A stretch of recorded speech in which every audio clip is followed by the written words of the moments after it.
Film diawali dengan adegan pertempuran yang sangat sengit, dan ternyata ini adalah gambaran permainan game yang dimainkan oleh Kwon Yu. Kwon Yu adalah mantan timnas taekwondo Korea. Dia dipecat karena memukul rekan setimnya sendiri, dan kini dia menjadi pengangguran yang pecandu game online. Di permainan game, dia mempunyai tim yang beranggotakan 5 orang, dan di sini dia bertindak sebagai kapten tim. Setelah permainan game usai, anggota tim game Kwon Yu mengusul untuk bertemu, karena selama mereka menjadi tim, mereka tidak pernah bertemu dan tidak saling kenal. Tapi Kwon Yu menolak dengan alasan ada panggilan kerja. Ketika Kwon Yu sedang asik mengobrol di game, Kwon Yu mendapat panggilan telepon dari ibunya. Ibu Kwon Yu meminta Kwon Yu pulang untuk melepas tutup tabung gas. Namun Kwon Yu tidak menurutinya dan melanjutkan bermain game. Baru saja Kwon Yu bermain, ada sebuah HP di samping billing Kwon Yu yang terus berdering. Kwon Yu yang kesal lantas mengambil HP itu dan mengangkat telepon tersebut. Ketika diangkat, ternyata yang menjawab seorang wanita. Wanita itu mengatakan kalau HP-nya tertinggal di sana dan meminta Kwon Yu untuk mengantarkannya. Tapi Kwon Yu menolak. Lalu wanita itu mengatakan kalau dia akan membayar $300 sebagai upahnya. Mendengar itu, Kwon Yu langsung menyanggupinya. Sesampainya di rumah wanita itu, Kwon Yu menekan bel, tapi tidak ada jawaban. Lantas Kwon Yu mendorong pintu itu, dan ternyata pintu itu tidak terkunci. Ketika Kwon Yu masuk, rupanya wanita itu sedang mandi. Lalu Kwon Yu berkata, "Permisi, aku membawa HP-mu kembali." Dan wanita itu menjawab, "Aku sedang mandi, kamu letakkan saja HP-nya di sana." Kwon Yu berkata lagi, "Bagaimana dengan uangnya?" "Uangnya ada di kamar, kamu ambil saja," jawab wanita itu. Setelah percakapan selesai, Kwon Yu menuju kamar mengambil uangnya dan meletakkan HP di atas kasur. Dan setelah itu Kwon Yu pamit pulang. Sesampainya di rumah, Kwon Yu langsung istirahat dan tidur. Tapi hal tak terduga terjadi. Tiba-tiba Kwon Yu digerebek polisi. Kamar Kwon Yu digeledah, ditemukan pisau penuh darah. Kwon Yu ditangkap dan dibawa ke kantor polisi dengan tuduhan pemerkosaan dan pembunuhan anak di bawah umur. Setelah itu, kasus Kwon Yu menjadi heboh di Korea. Di media-media semuanya memberitakan kasus Kwon Yu.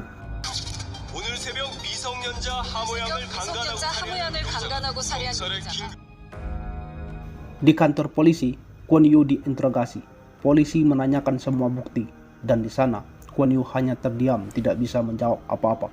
Sambil melamun, Kwon Yu baru sadar bahwa dia sudah dijebak oleh wanita pemilik HP yang baru diantarnya. Di sisi lain, ibu Kwon Yu terus berjuang meminta keadilan untuk anaknya.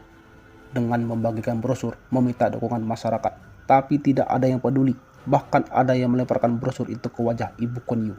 Tapi ibu Kwon Yu tidak putus asa. Ibu Kwon Yu mencari pengacara untuk membela anaknya. Nama pengacara ini adalah pengacara Min. Tapi pengacara Min lantas meminta Kwon Yu untuk mengakuinya saja. Karena bukti sangat kuat dan sangat sulit untuk dimenangkan. Kalau Kwon Yu mengakui, hukumannya bisa diringankan. Tapi ibu Kwon Yu menolak dan memohon pengacara Min membela anaknya. Pengacara Min yang melihat ini akhirnya menuruti kemauan ibu Kwon Yu. Di persidangan, pengacara Min tidak bisa berbuat banyak, seakan-akan tidak ada harapan membela Kwon Yu karena semua bukti dan saksi sudah sangat kuat. Dan akhirnya Kwon Yu divonis menikahi putri hakim. Dan akhirnya Kwon Yu divonis hukuman seumur hidup tanpa bebas bersyarat dan ditempatkan di penjara khusus dengan keamanan maksimum.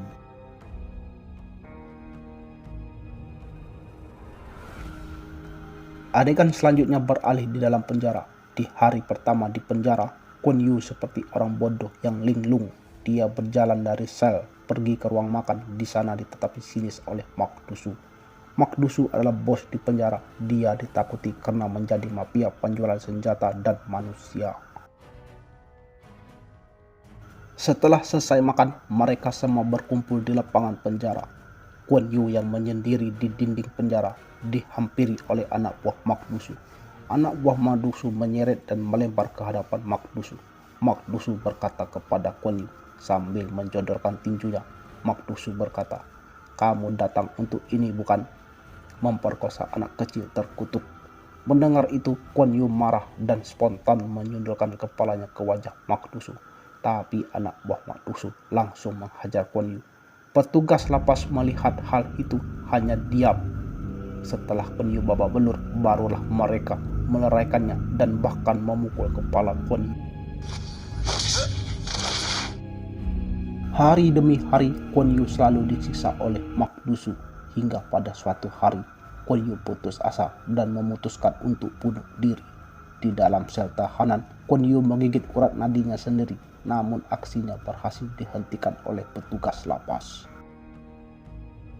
Pada esok harinya, ibu Kuan Yu datang berkunjung menemui Kuan Yu. Didampingi pengacara Min, ibu Kuan Yu berkata, "Di sini berat bukan? Aku melakukan protes di depan pengadilan dan wawancara bersama majalah berita dan bertemu dengan orang yang tahu alibimu. Kami akan melakukan banding minggu depan. Sayang, aku tidak ingin menjadi ibu dari seorang pemerkosa. Jika kamu tidak ingin menjadi pemerkosa, tetap kuat dan bertahanlah. Aku akan mengeluarkanmu dari sini."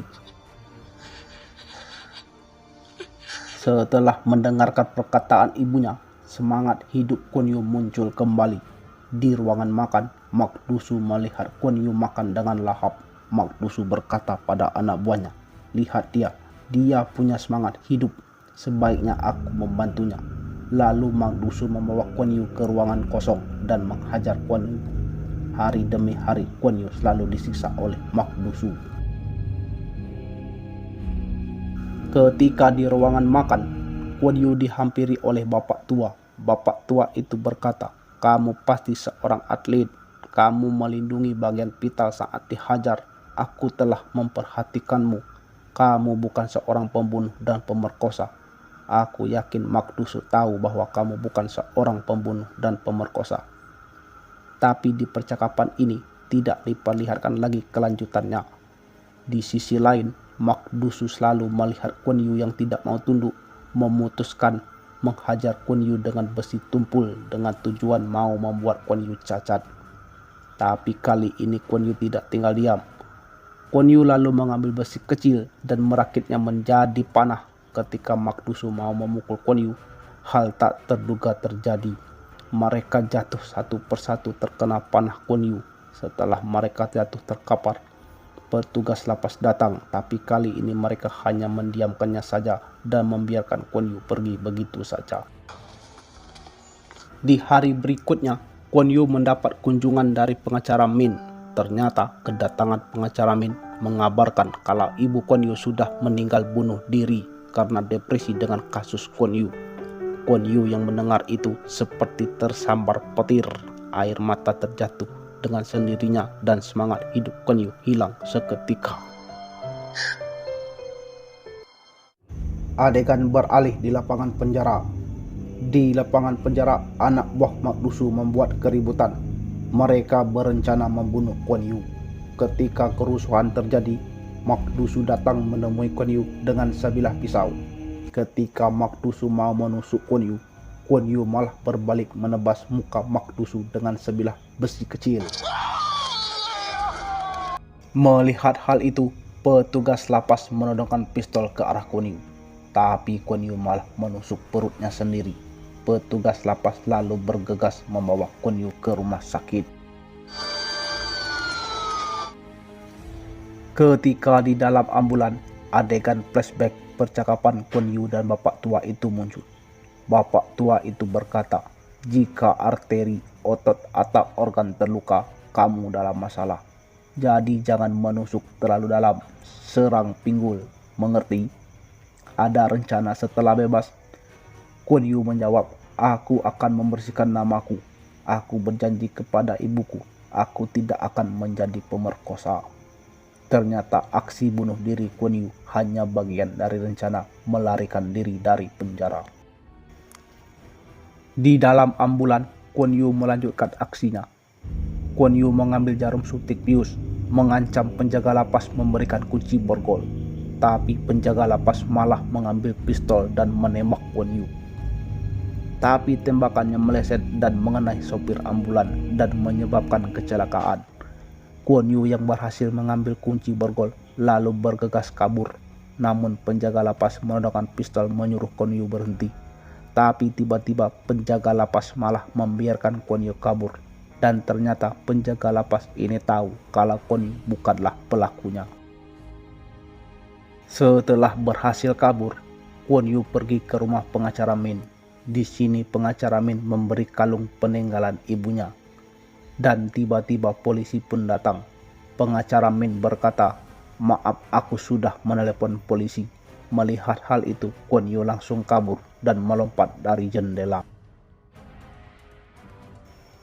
Setelah kabur dari rumah pengacara Min, Kuan Yu pergi ke warnet dan membuka emailnya. Lalu Kuan Yu mendapatkan pesan dari Pak Bulu untuk bertemu